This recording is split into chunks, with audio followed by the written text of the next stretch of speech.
Կենտրոն հեռուստաընկերությունը և Drive Media-ն ներկայացնում են։ Ողջույն սիրելի հեռուստադիտողներ, այսօր կրկին միասին ենք, որպեսզի շարունակենք ուսումնասիրել վարորդական քննության կարևոր հարցերը։ Մեր նպատակն է, որ դուք ոչ միայն հանձնեք քննությունը, այլ նաև դառնաք հմուտ եւ ապահով վարորդ։ Իսկ X-Drive-ի հետ դա հնարավոր է։ Ողջույն ընկեր Արթուր։ Ողջույն Սյուզան։ Ինչպե՞ս եք։ Շատ լավ, շնորհակալություն։ Դու ինչպե՞ս ես։ Լավ, շնորհակալ եմ։ Այսօր եկել եմ, որպեսզի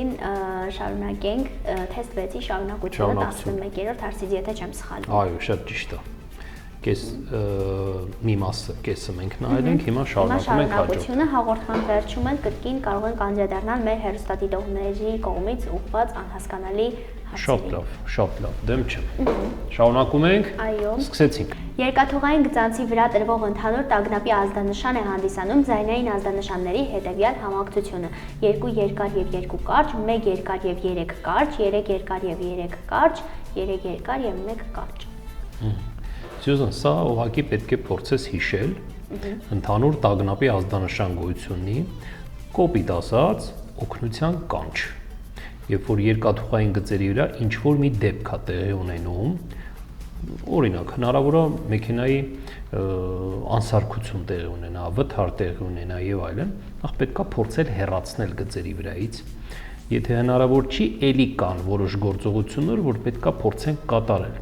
Իսկ ամենավերջում, երբ որ հնարավոր չի բացառվում մեքենայի դռները փակվել են, այդ մարդը չի կարողանում լքել այդ տրանսպորտային միջոցը կամ իրեն վատ ազգում,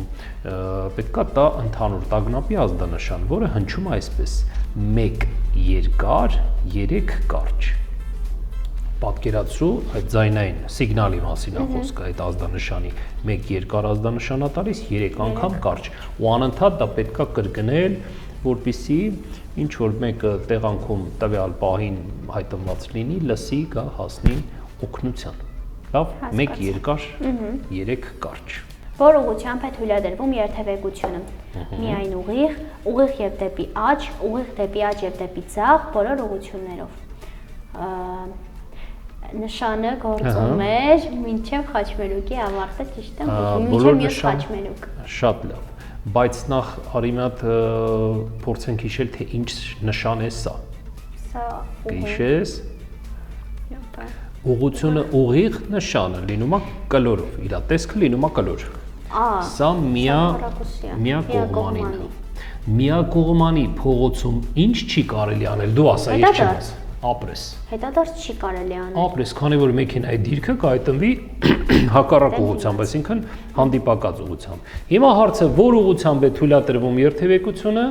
Ուղիղ աջ ձախ։ Ապրես, այսինքն բացի հետադարձից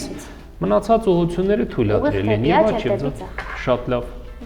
Գտնենք այդ պատասխանը, այս է երրորդը ուղիղ դեպի աջ եւ ձախ, եւ շատ ճիշտ։ Ինչ է նշանակում տվյալ ճանապարհային գծանշումը։ Ուղևորներ նստեցնելու, իջեցնելու տեղ, ընդհանուր օգտագործման տրանսպորտային միջոցների կանգառի կետ, ընդհանուր օգտագործման տրանսպորտային միջոցների կանգառի եւ տաքսիների կայանման տեղ։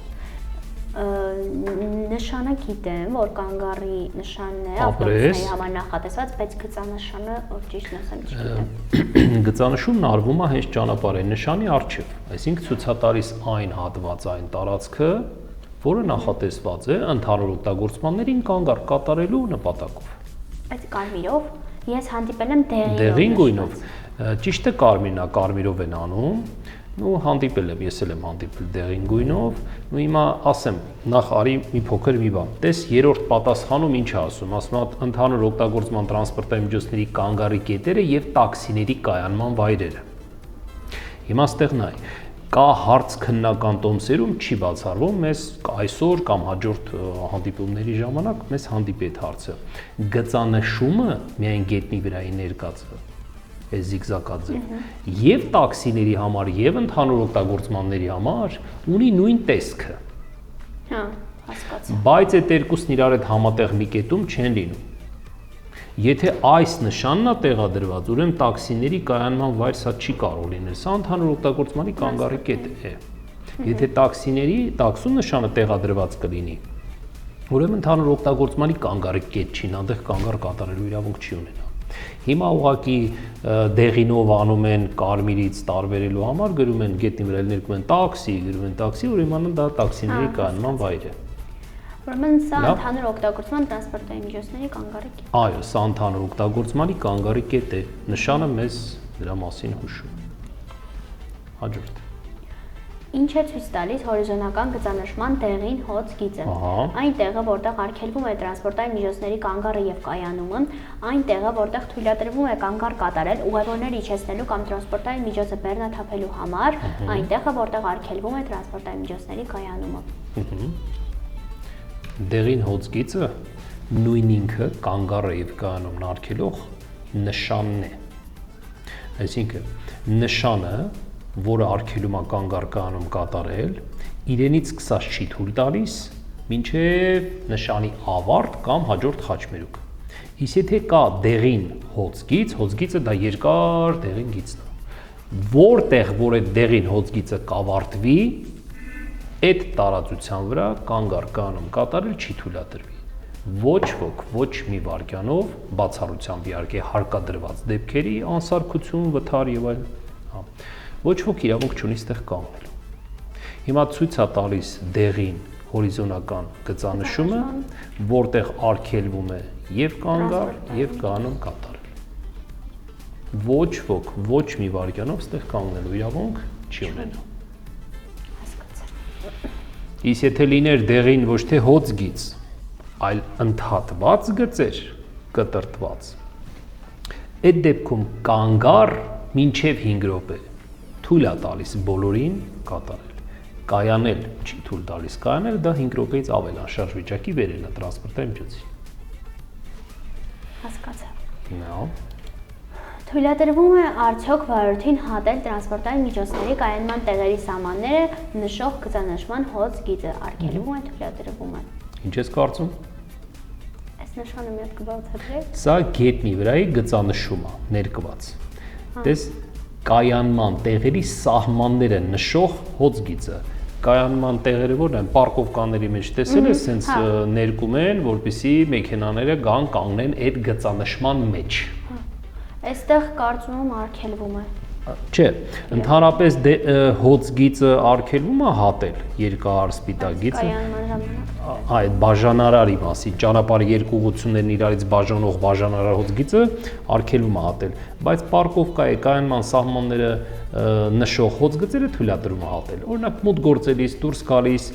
կանգնած մեքենա կա, այդտեղ չկա, դա էական չի, հնարավոր է դու հատես, այսինքն հատել ասելով ակով բարձրանաս իր վրա։ Դա խախտում չի համարվի, քեզ դրա համար չեն տու գանի։ Հասկացա։ Այնպես որ թույլատրվում է։ Մյուսն ենք նայում։ Որ պատասխանում է ճիշտ նշված երթևեկության թույլատրելի ուղղությունը։ Ուղիղ եւ դեպի ձախ մուտք գործելով բակ, միայն ուղիղ, միայն հետադարձ, ուղիղ եւ հետադարձ։ Այստեղ կարծում եմ ուղիղ եւ հետադարձ։ Նայ, արի մի բան։ Ինչ ենք տեսնում այս նկարում։ Տեսնում ենք հիմնական նշան եւ ժամանակավոր նշան։ Իսկ ո՞նց ենք հասկանում որն է հիմնական, որը ժամանակավոր։ Նախ ասեմ։ Չէ, նախ ժամանակավոր նշանները նարնջագույն գույնով ներկում են։ Նարնջագույն գույնը ինքը համարվում է ժամանակավոր։ Եթե կա ժամանակավոր նշան, մենք պիտի հետևենք նրա պահանջին։ Հիմնականը մի պահ անտեսում ենք։ Բայց այս դեպքում նարնջագույնով չի արված։ Բայց մենք միայն պիտի հասկանանք այս նկարից, որ ճանապարհի մեջ ծածկույթի վրա, ասֆալտի վրա նշաններ չեն լինում, չպիտի լինեն, որ վարորդներին չխանգարեն։ Բայց եթե կա տեղադրված ճանապարհի մեջ ծածկույթի վրա ինչ-որ նշան, դրանից հասկանում ենք, որ ինքը ժամանակավոր է, որովհետև հիմնական նշանները տեղադրում են ճանապարհից դուրս, աջ կողմի վրա, որպեսզի վարորդներին չխանգարեն։ Ոնց որ հետադարձի տեղ նշանն է այս դեպքում։ Այսինքն այս երկու նշանից մենք հասկացանք, որ կա հակասություն։ Չէ, պատկերացրու այս նշանն ասում է միայն ուղիղ երթևեկիր, իսկ մյուս նշանն ասում է տեղ եմ հատկացրել քեզ համար, որպեսզի դու կատարես հետադարձ, եթե կարիքը կլինի իհարկե։ Հիմա այս երկու նշանից որին մենք կարևորություն տանք ժամանակավորին։ ենթարկվում ենք ժամանակավորի։ Կոպիտ ասենք, սենց մենք մտածենք միասին, ես եւ դու։ Ուրեմն պետք է, չէ, կարիքը կա, չէ, որ ժամանակավոր նշանը տեղադրելն, հո այնպես չեն բերի տեղադրել։ Հիմա նորից եմ կրկնում։ Այո, հակասության դեպքում երկու նշանների մեջ մենք ընտրում ենք ժամանակավորը, նշանակությունը, կարևորություն տալիս ենք ժամանակավորին, այնքան ժամանակ կգործի ժամանակավորը, մինչև իրեն վերացնեն, նորից կսկսի գործել հիմնականը։ Բայց այստեղ մի հարց առաջացավ, եթե այստեղ կատարենք հետադարձ, դա խախտում է։ Այո, կհամարվի խախտում, իհարկե։ Կապ չունի, որ նշանատեղադրված ընդհանրապես կապ չունի։ Այո, կապ չունի։ Ուրեմն հիմնականը անտեսում, պատկերացրու ձեռքով հիմա փակի, ծածկի այդ նշանը, դու իրան չես տեսնում, ինքը չկա։ Ինքը չի գործում։ Ինքը չի գործում։ Այո, իր ուժը կորցրած կլինի այնքան ժամանակ, մինչև ժամանակավորը վերացնեն։ Որից կսկսի գործել հիմնականը։ Այստեղ պետք է երթևեկել միայն ուղիղ։ Հետադարձն արգելվում է, եթե ճանապարհի թեկուզ եւ մեկ ուղղությամբ տեսանելիությունը պակաս է 100 մետրից, 150 մետրից, 300 մետրից։ 100 մետրից։ Ես էլ մտածում էի 100 մետրից։ Սյուզան, շատ դեպքերում, այ հիմա մեր հեռուստադիտողները կդիտեն, չի բացառվում, շատ շատերը քննության ժամանակ կտրված լինեն հենց այս պայմանից։ Քննություն ընդունողը չի բացառվում ձեզ տանի ինչ-որ մի հատ տեղանք, ինչ-որ մի հատ տեղ, որտեղ ճանապարհը տենց կորացում ունի, շրջադարձով ճանապարհը, ու քեզ ասի, ստեղից, որտեղից հարմար ես գտնում, Սյուզան ջան, հետադարձ արա հետ գնանք։ Հանկարծ այդ հատվածում դու անես հետադարձ, քննությունից կհամարվես կտրված, որտեղ տեսանելիության 100 մետրից պակաս լինելու դեպքում թեկուզ եւ մեկ ուղղությունը որն է քեզանից թե առաջ թե հետ կարևոր չի։ Մի ուղղությամբ անգամ 100 մետրից եղավ տեսանելիությունը պակաս, այդ հատվածում հետադարձ անելու իրավունք չեն ունենա, լավ։ Իսկ 100 մետրը դու պետք է աչքաչափով հասկանաս, թե ինչքան է։ Մոտավոր եմ ասում, պատկերացրու մեկ ֆուտբոլի դաշտ։ Երկարություն, մոտավոր դա 100 մետր է։ Երթևեկությունը թույլատրվում է բոլոր տրանսպորտային միջոցներին, մոտոցիկլին, ավտոմոբիլին եւ մոտոցիկլին։ Ահա։ Կհիշես կարգավոր ուղեժեստերը, դա փորձիր։ Սա թույլատրվում է տվյալ ժեստը երկու կողմերից։ Շատ ճիշտ է, երկու կողմ ասելով իր աջ եւ ձախ թևերի կողմից մոտեցողներին եւ ինչ ուղղությամբ փորձիր հիշել։ Եվ աջ թեքվողներին։ Աջ եւ ուղիղ։ Աջ եւ ուղիղ։ Կամ ուղիղ կամ աջ։ Հիմա կողքից ով է մոտենում, ում եք տեսնում։ Մոտոցիկլ։ Ահա, հիմա մոտոցիկլը իրավունք կունենա կամ ուղիղ, կամ աջ։ կամ աջ։ Հիմա ինքը ուղիղով ոնց որ գնում։ Всё, ուրեմն ինքը կթույլատրվի։ Ավտոմեքենային չի թույլատրվի, ինքը աջ է, բայց թեքվում։ Բայց թևերի կողմից չի մոտենում, դիմացից է մոտենում։ Վայ։ Պատկերացրու, աջ եւ ձախ թևերի կողմից ինքը կանչում է, Հա։ բայց թույլ է տալիս կամ ուղիղ կամ աջ։ Ուրեմն միայն մոտոցիկլ։ Միայն մոտոցիկլը ստեղ իրավունք կունենա շարժվելու։ Եթե կարգավորողի ձեռքերը կողմ են պարզված կամ իջեցված են, ապա նրա ձախ եւ աջ կողմերից ոչ ռելսագնաց տրանսպորտային միջոցների երթևեկությունը թույլատրվում է ուղիղ եւ դեպի աջ միայն ուղիղ։ Ահա, նույն հարցը առանց նկարի մեզ հանդիպեց։ Պատկերացրու կարգավորող ձեռքերը պարզած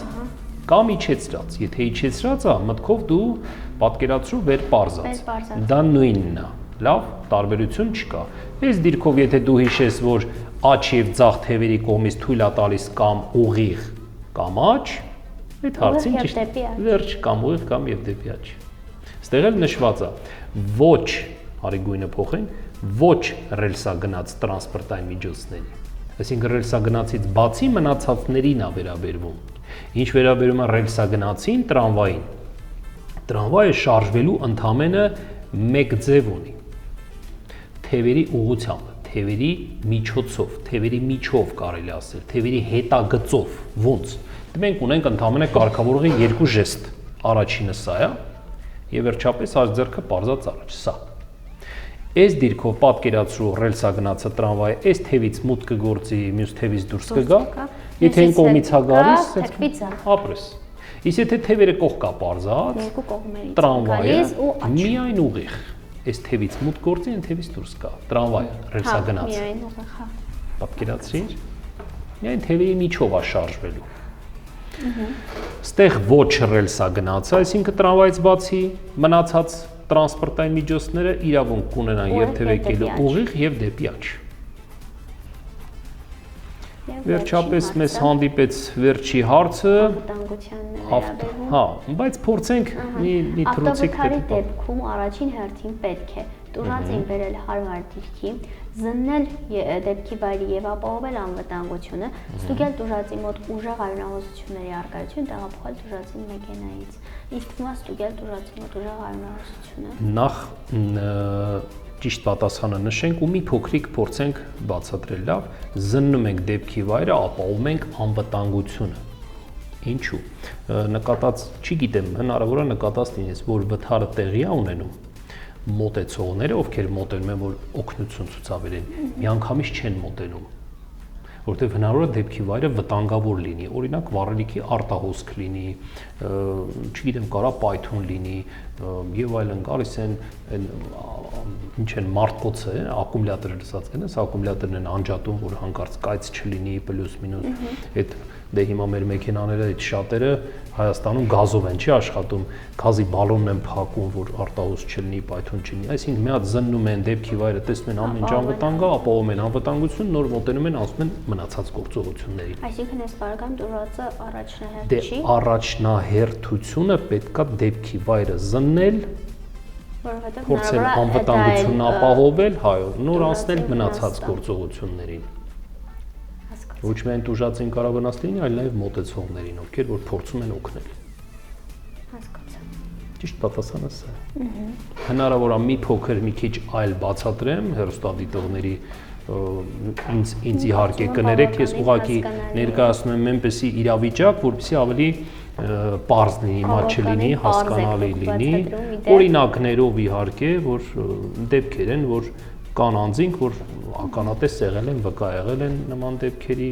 կամ Աստված ոչ անի, ինչ որ մեկը հայտնվի նման իրավիճակում, ոնց վարվի։ Իրականում մեր հեռուստադիտողներն էլ բազմաթիվ անգամներ նշել են, որ դուք բավականին պարզ մատչելի եք բացատրում, ինչը ես եւս կարող եմ հաստատել, բավականին պարզ եք բացատրում ու հասկանալի։ Փորձում եմ, Սյուզան ջան, փորձում եմ։ Դե այսօր մենք ավարտեցինք իհարկե մեր 10 հարցը, եթե ուրիշ դու հարցեր ունես, փորձենք։ Մեր հեռուստադիտողների համար անհասկանալի հարցերը կարող եմ ձեզ ուղղել։ Փորձենք պատասխանել։ Մի քանի հարցի փորձենք պատասխանել։ Շատ լավ։ Թեստեր կա, որ ասվում է անմիջապես հետո է դադարեցվում նախազգուշացնող ազդանշանը։ Ինչպես կբացատրենք սա։ Նախազգուշացնող ազդանշանը, այդտեղ մի փոքր ես հասկացա արդեն ինչի մասին է խոսքը, մենք նախորդ դասին սրա մասին խոսել ենք, այ որ հեռուստադիտողները շարունակաբար նայեն մեր հաղորդումը, երևի այլևս հարցեր չեն առաջանա, բայց ես հիմա էլի նորից չենք զլանա, բոլոր հարցերին կպատասխանենք։ Նախազգուշացնող ազդանշանը ինքը դա մարգատն է, պավարոտնիկը, շրջադարձի ցուցիչ։ Ուրեմն կա ձեռքով տրվող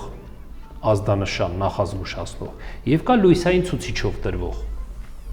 Լույսային ցուցիչով տրվող ազդանշանը դադարեցնում ենք մանևրը ավարտելուց հետո, օրինակ ձախ ենք թեքվում, ձախ շրջադարձ կամ հետադարձ կատարելուց հետո այդ ազդանշանը անջատում ենք։ Բայց կա ձեռքով տրվող ազդանշան։ Ձեռքով ինչի ենք ցույց տալիս, եթե անսարքա մեր շրջադարձի ցուցիչ, անսարքության դեպքում, բայց ձեռքով տրվող ազդանշանը պետք է դադարեցնել մանևրը սկսելուց լրիվ հակառակ անմիջապես առաջ, որ այդ ձեռքը ներս տանես մանևրը իրականացնելու նպատակով, այդ ձեռքը քեզ պետք է։ Մի ձեռքով կդժվարանց իհարկե ղեկը պտել, եթե չեմ սխալվում։ Մենք նախորդ դասին խոսել ենք, ես հիշեցի։ Տվյալ հարցը մի փոքր կիսատ էր այդ հարցը, բայց ինձ թվում է սրա մասին է խոսքը, հենց այս հարցն էին ուղղում։ Եթե սրա մասին չէր խոսքը, հեռուստադիտողին խնդրենք թող նորից իր հարցը ուղղի, մի փոքր ավելի մեկնաբանություն։ Եվ մեր հեռուստադիտողներից մեկը խնդրել է, որպեսզի անդրադառնանք խաչմերուկներին, քանի որ դժվարանում է այդ հատվածում։ Շատ լավ։ Դե խաչմերուկներին մենք ամեն հաղորդման ընթացքում անդրադառնում ենք, քանի որ քննական թեստերում պարտադիր խաչմերուկներից մի քանի հարց Միշտ Բավականին հանդիպում է։ շատ կան։ Ուղղակի խաչմերուկները տարբերվում են մեկը մյուսից, կա խաչմերուկ, որտեղ կա լուսացույց, կա խաչմերուկ կարգավորողնակարգավորում, կա խաչմերուկ, որտեղ նշաններ են կամ առանց նշաններ, այսինքն հավասարազոր է։ Մի փոքր պետք է լինել ուշադիր, տեսնել թե որ խաչմերուկն է եւ Ուշադիր նշանների։ այո, նշան կա, թե չկա, եթե կա նշան, հետևում ենք նշաններին, չկա նշան, այդտեղ գործում է աչի ցարվածի սկզբունքը։ Իհարկե անդրադառնում ենք, եթե կոնկրետ ինչ որ մի խաչմերուկի հետ կապված հարց կա, կխնդրեմ ավելի կոնկրետ նկարի տեսքով թող ուղղեն, թե որ նկարն է, սկրինշոթի տեսքով ուղարկեն մեր էջ, մենք փորձենք մեծ սիրով, թեկուզ անհատական տարբերակով փորձենք պատասխանել իհարկե։ Շատ լավ։ Կարծում եմ այսօրվա համար այսքանը բավական էր։ Շնորհակալ եմ շատ ձեզանից նման հագեցած եւ օգտակար դասի համար։ Մեր հեռուստադիտողների համար էլ կարծում եմ ամեն ինչ շատ պարզ դարձավ եւ թեստերի հարցերը եւ իրենց ուղղած բոլոր անհասկանալի հարցերը։ Շնորհակալ եմ շատ։ Ես եմ շնորհակալ Սյուզան ջան։ Հանդիպենք հաջորդ դասի։ Ամեցիկ։ Եթե հավանեցիք, չմոռանաք բաժանորդագրվել մեր YouTube-յան պաշտոնական էջին, իսկ մենք կհանդիպենք արդեն հաջորդ շաբաթ ժամը 17:00-ին Կենտրոն TV-ի եթերում։